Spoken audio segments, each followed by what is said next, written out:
جو عیسائی لوگ اپنے گرجا میں چرچ میں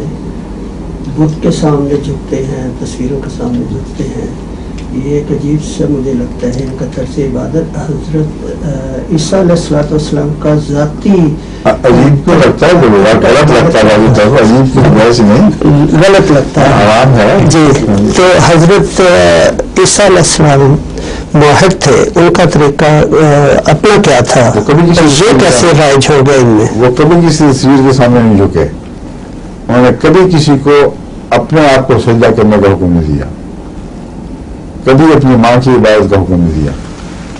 کہیں موجود نہیں ہے یہ۔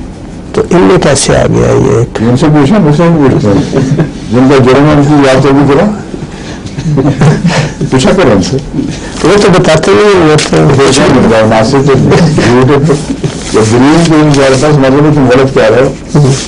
ٹھیک ہے، جو وہ نہیں بتاتے ان کے پاس ہے ہی کچھ نہیں، میں کہاں سے نکال دوں وہ بات، جو موجود ہی نہیں، کوئی دلیل ہی نہ ہو جس کی، انہیں کہاں سے نکال کے لاؤں، سمجھ گئے؟ جی میں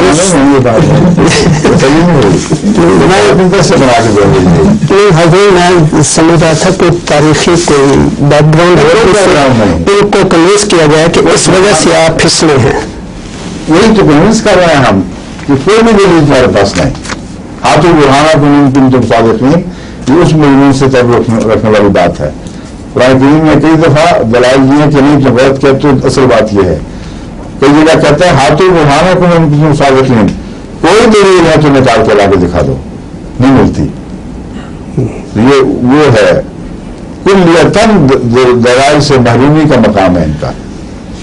سورج کھانا شروع کر دیا، دلیل دکھائیں، کب حضرت مسیح نے سور کھایا ہے، کب اس آیت کو منسوخ قرار دیا جس میں سور کھانا حرام قرار دیا تھا، اگر ان شاعر نبی بھی سمجھتے ہوں تو آپ کے فعل سے، آپ کے قول سے سور کی علت کا کوئی ایک اشارت بھی حوالہ دے دیں ہمیں، کوئی ایسا حوالہ جس میں اشارت بھی علت بیان ہوئی، کوئی نہیں۔ تو یہ دلائل کا فقدان جو ہے